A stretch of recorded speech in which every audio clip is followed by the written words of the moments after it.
Saya mau tanya kepada antum. Ini antum kan ngaji nih. Ya. Orang Syiah mengatakan bahwa Al-Quran sudah ada pemalsuan dan tidak terpelihara lagi. Perkataan mereka ini menentang Al-Quran, menentang ayat yang mana? Menentang tentang terpeliharanya Al-Quran. Allah berfirman apa? Inna nahnu nazzalna dzikra wa inna lahu lahafizun, dalam surah Al-Hijr ayat 9. Sesungguhnya kami yang menurunkan Al-Quran, kami yang memeliharanya. Berarti Al-Quran terpelihara tidak? Terpelihara. Nggak ada yang berubah satu huruf pun juga, tidak ada. Terpelihara Al-Quran. Ketika dia mengatakan Al-Quran itu sudah tidak terpelihara, berarti dia menentang Al-Quran. Kalau orang menentang Al-Quran, kafir atau tidak? Kafir. Bahkan di antara mereka ada menulis kitab. Seperti antum lihat di halaman 91, An-Nuri At-Tabrizi dalam kitabnya Faslul Khitab fi Itsbati Tahrifi Kitab Rabbil Arbab. Jadi An-Nuri itu telah menyebutkan dalam kitabnya khusus Faslul Khitab. Jadi penjelasan tentang penetapan sudah berubahnya kitab Al-Quran ini. Dia mengatakan sudah berubah. Bahkan orang-orang Syiah mengatakan bahwa menurut versi Syiah Al-Quran terdapat 114 surat kata mereka, tapi 26 ayat menyimpang. Ada yang mengatakan 112 surat. Dikurangi surat Muawwidhatain. Ada terdapat 115 surat, ditambah surat Al-Wilayah. Dan masih banyak lagi. Mereka mengatakan mushaf yang mereka punya mushaf Fatimah. Dari segini ini aja udah kafir mereka dari Al-Quran. Belum lagi yang lainnya kalau kita lihat. Jadi Syiah itu penentangannya dari semua segi ya. Dari Al-Quran mereka sudah menyimpang. Dan ini dalam kitab-kitab rujukan mereka itu ada penjelasannya tentang penyimpangan Al-Quran. Kemudian juga i'tiqad mereka tentang sunnah, mereka nggak mau terima sunnah kecuali yang datang dari imam mereka. Jadi kalau sunnah mereka kitabnya rujukannya bukan Bukhari, Muslim, Abu Dawud, Tirmidzi, bukan. Rujukan mereka kitabnya Al-Kafi, Al-Istifsar, Malihatul Waqf, Faqih, At-Tahdzib dan yang lainnya. Mereka nggak pakai itu. Mereka pakai kitab Sahih Bukhari atau Muslim kalau mereka berhujah untuk menundukkan Ahlus Sunnah. Mereka pakai itu. Tapi selain itu mereka nggak pakai. Mereka nggak pakai tentang keadaan para sahabat yang disebutkan di Sahih Bukhari dan yang lainnya, nggak pakai mereka. Jadi mereka nggak, dari sunnah mereka sudah mengingkari sunnah-sunnah Nabi SAW. Mereka pegang kepada akwal siapa? Perkataan para imamnya mereka. Kemudian juga keyakinan mereka tentang imamah. Ini imamah menurut mereka sebagai rukun iman bagi mereka. Imamah itu bagi mereka termasuk rukun iman. Kalau kita rukun imannya ada 6, rukun iman kita ada 6. Benar nggak nih? Rukun iman kita ada 6. Jangan bengong ngaji bengong. Betul, rukun iman kita ada 6. Coba sebutin. Iman kepada Allah, malaikat, kitab-kitab, rasul-rasul, iman kepada yaumul akhir, iman kepada takdir baik dan buruk. Kalau Syiah mereka rukun imannya kepada tauhid, kepada nubuwah, kepada imamah, kepada keadilan dan kepada ma'ad. Ma'ad itu artinya hari akhir. 5. Tauhid, nubuwah, tauhid juga mereka tafsirkan menurut seenaknya mereka tauhid itu. Sama seperti Mu'tazilah. Memahami tauhid artinya mengingkari nama dan sifat Allah. Itu tauhid mereka bilang. Mu'tazilah menyebut tauhid tapi artinya mengingkari asma wa sifat. Begitu tentang Syiah. nubuah, kenabian, imamah, rukun iman, wajib imamah. Ini termasuk rukun Islam, rukun iman, imamah. Kemudian juga kalau rukun Islam, mereka ada istilahnya al-wilayah. Wilayah itu wilayahnya imam, loyalitas kepada imam. Ini juga udah kufur yang seperti ini, mengingkari rukun Islam, mengingkari rukun iman. Kemudian juga mereka mempunyai keyakinan kepada imam. Imam itu maksum. Imam maksum. Kalau menurut Ahlussunnah yang maksum siapa? Para nabi dan para rasul alaihi wassalam. Imam enggak maksum, tapi kalau bagi mereka imam itu maksum, enggak pernah salah bagi mereka. Ini udah sesat ini. Pemahaman seperti ini. Jadi mereka imam itu bisa bebas melakukan apa saja. Sama seperti Tarekat Sufiyah mengatakan wali-wali itu maksum, sama. Jadi kesamaan, kalau kita lihat kesamaan Syiah itu sama dengan Tarekat, sama dengan yang lainnya sama. Makanya kalau kita lihat kubur-kubur yang disembah di muka bumi ini, pertama kali yang membuat kubur disembah itu Syiah pertama kali. Mengikuti siapa? Mengikuti Yahudi dan Nasrani. Baru setelah itu diikuti oleh apa? Tarekat Sufiyah.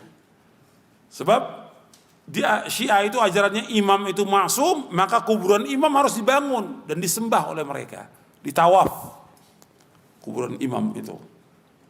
Tarekat Sufiyah sama, mereka anggap wali itu maksum, maka mereka itu bisa melakukan apa saja. Ini sesat ini dan kufur. Bahkan di antara mereka mengatakan bahwa imam itu punya kedudukan lebih tinggi daripada para nabi dan rasul. Seperti keyakinan Syiah Itsna Asyariyah yang ada ini, Imamiyah, seperti Khomeini. Khomeini mengatakan inna min daruriyati madhabina anna li'aimati maqaman la yablughu malakun muqarrabun wa nabiyyun mursal. Sesungguhnya di antara yang paling penting dalam mazhab kami, mazhab Syiah, bahwa imam itu punya kedudukan yang tinggi. Dia lebih tinggi daripada malaikat yang dekat dengan Allah dan lebih tinggi daripada rasul yang diutus. Kalau sudah begini kufur tidak? Kufur. Itu ada di bukunya Khomeini. Makanya disebutkan oleh para ulama, limadza kaffara al-ulama al-Khomeini. Kenapa para ulama mengkafirkan Khomeini? Ini tokoh yang sesat dan menyesatkan. Kemudian juga mereka punya akidah bada. Bada itu artinya ada yang Allah tahu, ada yang Allah tidak tahu, tapi imam tahu. Bayangkan itu bada. Ini kufur sudah. Ini keyakinannya mereka, orang-orang Syiah. Bahkan lebih parah lagi, mereka katakan Husain itu, kan mereka pakai 12 imam. Dari mulai Ali, kemudian Hasan, Husain, dan anaknya terus 12 imam. Itu mereka katakan yang mereka paling ini kepada Husain. Bagi mereka itu Husain segala-galanya bagi mereka. Maka keturunan itu dari Husain, Hasan gak ada keturunannya. Kata mereka yang punya keturunan itu Husain, yang mulia itu Husain, Hasan tidak. Karena apa? Karena Hasan menyerahkan kekuasaan kepada siapa? Kepada Muawiyah. Pada tahun 40 Hijriah yang dikatakan Amul Jamaah. Karena Nabi sudah sebutkan waktu Hasan Husain masih kecil, Nabi sudah sebutkan. Kata Nabi bahwa inna ibni hadha sayuslihu fi'ataini 'azimataini minal muslimin. Bahwa anakku ini, maksudnya cucuku ini akan mendamaikan dua kelompok yang besar nanti. Dibuktikan dengan Hasan mendamaikan, menyerahkan kekuasaannya kepada Muawiyah untuk menghentikan pertumpahan darah. Dan itu dipuji oleh Nabi SAW. Waktu itu Hasan masih kecil. Dan terbukti pada tahun ke-40 Hijriah yang dikatakan Amul Jamaah. Maka orang Syiah nggak senang dengan Hasan. Meskipun masuk sebagai imam, anak turunnya nggak boleh. Yang boleh dari mana? anak turunnya Husain aja. Jadi kalau bilang mereka ini senang kepada Ahlul Bait, menghormati Ahlul Bait, ini dusta, kadzab mereka. Makanya kata Imam Syafi'i dan juga kata Syekhul Islam, orang yang paling dusta di muka bumi ini orang Syiah. Maka jangan percaya pada orang Syiah selama-lamanya sudah. Karena mereka punya ajaran apa? Taqiyah. Bohong. Bagi mereka, bohong itu hukumnya wajib bagi mereka. Wajib bagi mereka. Gak mungkin kalau ini Islam. Islam mengajarkan sejak kecil jujur. Maka diantara ciri Nabi Muhammad apa? Siddiq, jujur. Kemudian juga mereka gulu kepada imam-imamnya. Gulu mereka kepada imam-imam. Jadi imam itu maksum dan mereka menyembah imam-imam itu. Maka di antara mereka ada yang haji ke tempat imamnya, nggak ke Mekah mereka. Tanah suci mereka mana? Karbala. Tanah suci mereka Karbala, karb wa bala. Karbala, karb kesulitan yang terus menerus. Bala ya musibah, bencana. Karbala. Karb wa bala. Makanya terus mereka mendapatkan bencana. Terus karab wabala. Dibilang Karbala. Mereka mengatakan bahwa Karbala suci. Mereka ngambil tanah itu untuk sholat. Taruh di sini kalau sholat.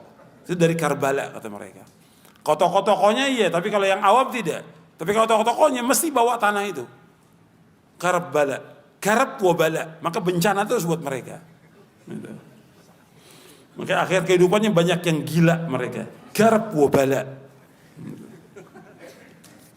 Karena mereka mencaci maki para sahabat, dan bagi mereka mencaci maki sahabat merupakan apa? Agama, sebagaimana taqiyah agama. Kata mereka, at-taqiyatu dini wa dinu abai, kata mereka. Dalam kitab mereka bahwa taqiyah itu adalah agamaku dan agama nenek moyangku. Wajib taqiyah. Begitu juga mereka mencaci maki para sahabat merupakan agama, wajib bagi mereka. Karena mereka berpendapat bahwa sesudah wafatnya Rasulullah, para sahabat semuanya murtad.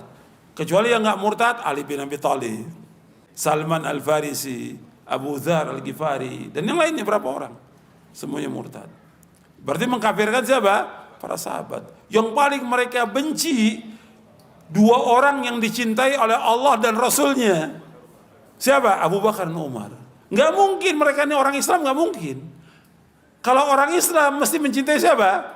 Sahabat Abu Bakar dan Umar. Kita tadi sudah bahas hadis bahwa Nabi menyuruh kita mengikuti siapa? Abu Bakar. Iqtadu bil ladzina ba'di Abi Bakar wa Umar. Dan akan mengikuti dua orang sahabatku sudah wafatku, Abu Bakar dan Umar. Dan orang yang paling mulia Abu Bakar dan Umar, tokohnya para sahabat. Tempatnya di sorga. Dan dua-duanya juga sebagai apanya Nabi? Sebagai sahabat dan juga apa? Mertuanya Nabi. Mertuanya Nabi, sangat dekat hubungan yang luar biasa.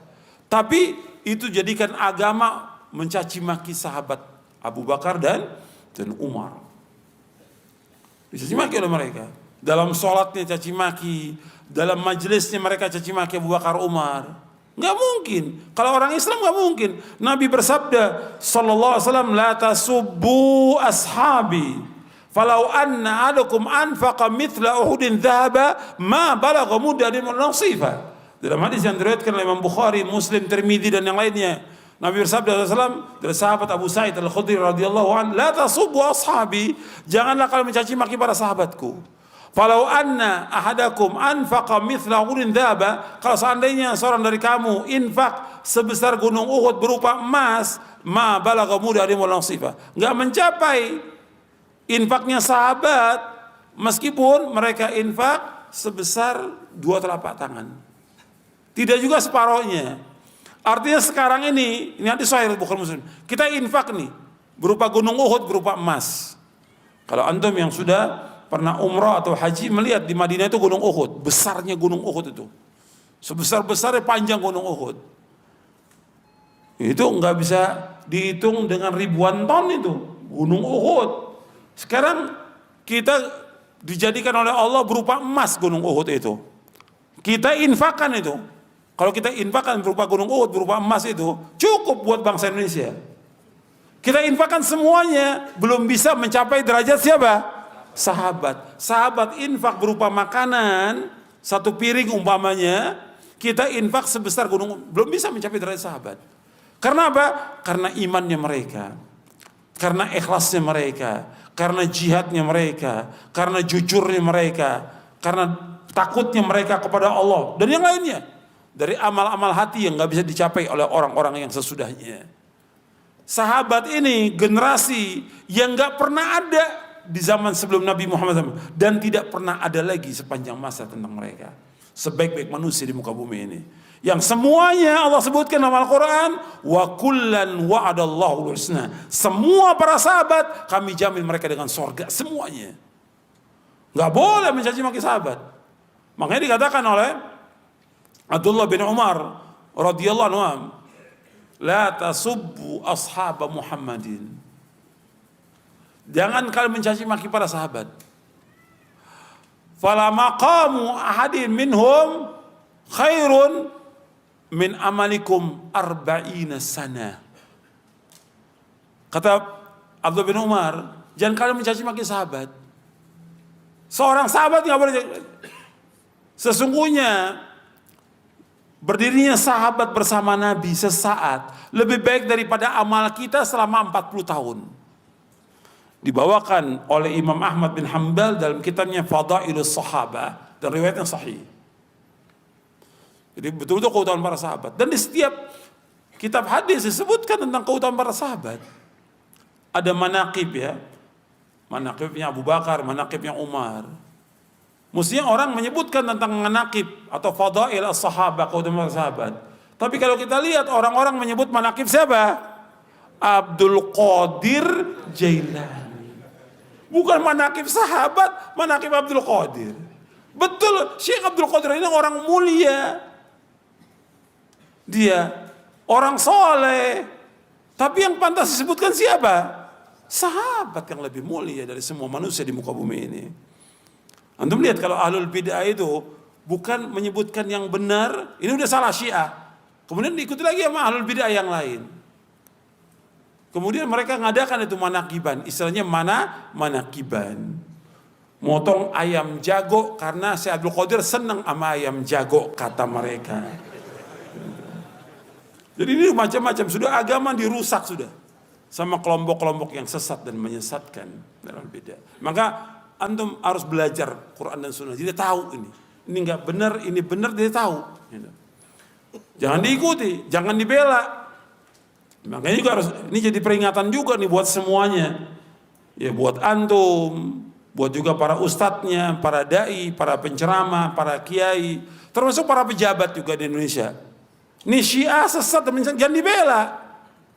Jangan diizinkan mereka mengadakan acara-acara yang sesat dan menyesatkan. Seperti Asyura, sesat dan menyesatkan. Mereka mengadakan acara Asyura. Tentang terbunuhnya Husain, mereka menangis, meratap. Pakai akal yang waras aja nggak bisa diterima. Mereka meratap dengan memukul dirinya. Coba kalau orang kafir lihat, oh Islam kok begitu, saya nggak mau masuk Islam. Nanti dilukai tubuh saya, kata mereka. Iya tidak? Ini nggak masuk di akal. Di agama nggak ada, apalagi akal. Mereka ini paling bertentangan dengan akal manusia. Orang Syiah, orang yang paling bodoh di muka bumi, paling bohong dan paling bodoh. Tapi kalau kita lihat dalam muamalah, paling jahat Syiah itu. Khawarij dan Syiah paling jahat karena mereka menghalalkan darah kaum muslimin dan menghalalkan harta kaum muslimin sepanjang sejarah. Kita melihat para ulama Ahlussunnah dibunuh oleh siapa? Oleh Syiah. Ketika Khomeini revolusi Iran pertama kali merebut kekuasaan Iran, yang dibunuh siapa pertama kali? Ulama Ahlussunnah yang dibunuh. Dihancurkan masjid-masjid sunnah oleh Khomeini. Makanya itu hati-hati, Syiah itu nggak bisa ditoleransi. Maka pejabat juga harus paham tentang Syiah ini. Bisa baca buku-buku tentang Syiah. Sesat dan menyesatkan, bahkan kafir, merusak Islam dan kaum muslimin. Nggak bisa ditolerir. Belum lagi ajaran mereka yang menghalalkan zina. Apa ajaran mereka menghalalkan zina? Mut'ah. Jadi nggak perlu pakai wali, nggak perlu pakai apa, senang perempuan zina. Habis itu cerai. Islam mereka. Ini zina. Banyak lagi kerusakan mereka ini luar biasa kerusakannya. Jadi antum tetap hati-hati, jangan dibaca juga situs-situs mereka jadi dibaca, jangan dibantah, nggak ada manfaatnya. Karena mereka terus menyebarkan. Makanya kalau antum lihat ketika ada ustadz dengan ustadz itu sengaja dibikin, itu orang Syiah.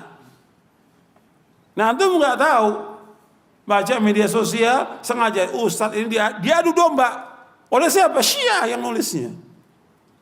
Maka antum jangan baca buku, baca Quran, baca sunnah manfaat. Kadang-kadang kita sengaja diadu domba gitu, bikin kita kesel.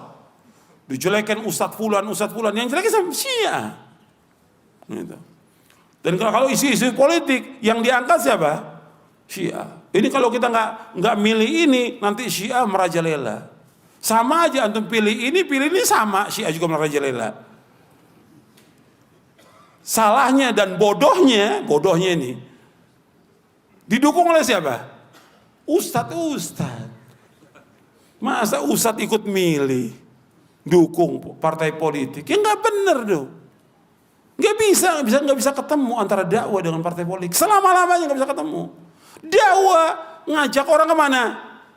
Kepada rukun iman, kepada ganjaran, kepada pahala, kepada sorga.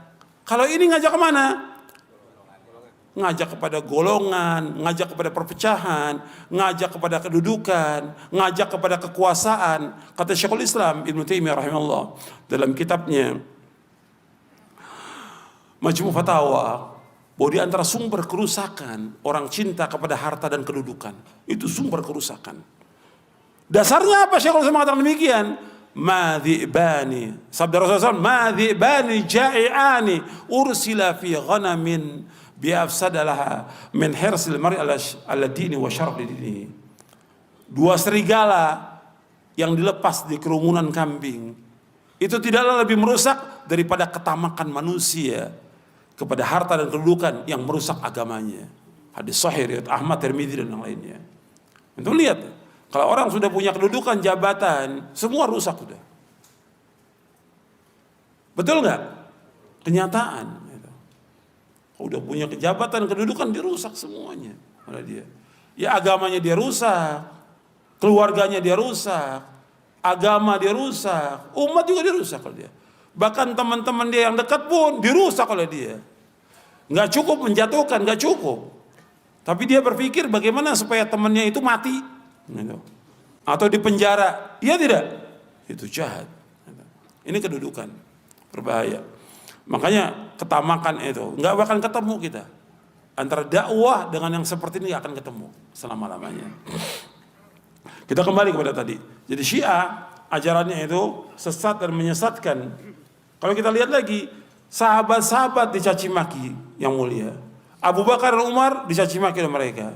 Kemudian anaknya, siapa anaknya Abu Bakar? Istrinya Nabi siapa? Aisyah. Anaknya Umar, istrinya Nabi siapa? Hafsah. Dua-duanya juga dicaci maki. Istri Nabi yang lain nggak dicaci maki, dua dicaci maki. Ini berarti bukan dari Islam. Makanya ajaran Syiah, agama Syiah didirikan oleh siapa? Oleh Yahudi. Abdullah bin Saba al-Yahudi la'natullah alaih. Dibuat oleh seorang Yahudi, Abdullah bin Saba la'natullah alaih. Karena dijelaskan dalam hadis yang hasan, Nabi bersabda, man sabba ashabi fa'alaihi la'natullah wal malaika wan nas ajma'in. Barang siapa mencaci maki para sahabatku, dia mendapatkan laknat dari Allah, malaikat dan seluruh manusia. Barang siapa mencaci maki sahabatku, dia mendapatkan laknat dari Allah, malaikat dan manusia. Enggak mungkin orang yang waras atau orang yang punya iman dalam hatinya itu mencaci maki sahabat, enggak mungkin. Kalau dia mencaci sahabat, berarti dia orang apa? Orang munafik, orang zindik. Makanya orang-orang Syiah itu mereka adalah orang-orang zindik. Bahkan mereka juga punya keyakinan tentang roja'ah. Apa roja'ah itu? reinkarnasi. Jadi nanti Nabi akan dibangkitkan dari kuburnya sebelum hari kiamat. Hasan, Hussein, Ali dibangkitkan untuk apa? Untuk menyiksa Abu Bakar, Umar dan lainnya. Bayangkan reinkarnasi. Ini udah sesat, kufur ajaran mereka ini. Dan akal juga di Quran, kalau orang sudah meninggal bisa balik ya ke dunia? Nggak bisa. Quran mengatakan min waraihim barzakhun ila yaumi yub'atsun. Di belakang mereka ada barzah sampai hari dibangkitkan. Udah nggak bisa lagi. Jadi barzakh. Banyak kalau saya lihat penjelasan ulama Ahlussunnah, saya bawakan satu aja. Tentang pengkafiran Syiah itu banyak sudah. Sampai Ibnu Katsir juga membawakan. Nanti antum lihat dalam tafsir Ibnu Katsir ketika menafsirkan ayat dalam surah Al-Fatih di ayat yang terakhir.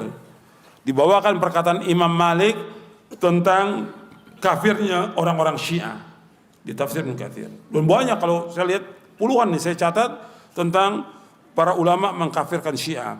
Saya ambil satu aja. Perkataan Abu Zur'ah Ar-Razi. Abu Zur'ah Ar-Razi termasuk imam dari imam-imam ahli hadis, termasuk pembesarnya imam ahli hadis Abu Zur'ah Ar-Razi yang wafat tahun 264 Hijriah. Kata beliau rahimahullah, "Idza ra'aita ar-rajula yantaqisu ahadan min ashabi Rasulullah sallallahu alaihi wasallam fa'lam annahu zindiq." Lianna Rasul SAW indana haqqun wal Quran haqqun wa inna ma adda ilayna hadzal Quran wa sunan ashabu Rasulullah SAW wa inna ma yuriduna yajrahu syuhudana liyubtilu kitab wa sunnah wal jaru bihim awla wa hum zanadiqa. Apabila engkau melihat seseorang mencaci seorang dari para sahabat Rasulullah SAW, mencaci maki seorang sahabat Rasulullah, maka ketahui bahwa dia zindik. Apa mana zindik? Munafik. Karena Rasulullah SAW itu benar. Kemudian Quran itu benar. Dan yang menyampaikan kepada kita Quran dan sunnah siapa? Sahabat Rasulullah SAW. Sesungguhnya mereka yang mereka inginkan apa? Merusak kesaksian kita. Untuk apa? Untuk membatalkan Quran dan sunnah. Dan celaan itu pantas buat mereka. Mereka adalah orang-orang zindik. Disebutkan oleh Imam Al-Khatib Al-Baghdadi dalam kitabnya Al-Kifayah fi ilmi riwayah. Jadi banyak ini kalau kita lihat penjelasan para ulama tentang kesesatan Syiah. Makanya Syiah ini termasuk yang menolak tentang sunnah-sunnah Nabi SAW. Dan mereka nggak ngerti sama sekali tentang hadis, nggak ngerti tentang sunnah. Cuma banyak pengikutnya karena mereka juga nggak peduli tentang bid'ah syirik, nggak masalah. Makanya orang-orang awam atau yang lain menerima mereka karena apa? Mereka nggak tahu. Karena mereka nggak membahas tentang sunnah, nggak membahas juga tentang syirik, nggak membahas tentang bid'ah. Semuanya boleh bagi mereka. Bahkan sholat pun bagi mereka digabung-gabung sholat di jamaah. Jumat bagi mereka nggak wajib. Kalau Jumat nggak wajib, mereka nggak sholat Jumat. Kenapa? Imam belum muncul Imam Mahdi kata mereka. Imam khayalan mereka. Karena kata mereka bahwa imam yang terakhir yang ke-12 itu masuk ke goa Sirdap, nggak keluar lagi, nanti di akhir zaman akan keluar kata mereka. Jadi kan akal aja nggak bisa terima. Jadi ikhwan fillah, jazakumullah, ini penjelasan tentang sunnah. Kalau kita bahas tentang Syiah ini panjang ya, tentang kesatuan Syiah, tapi ini sudah mewakili penjelasannya.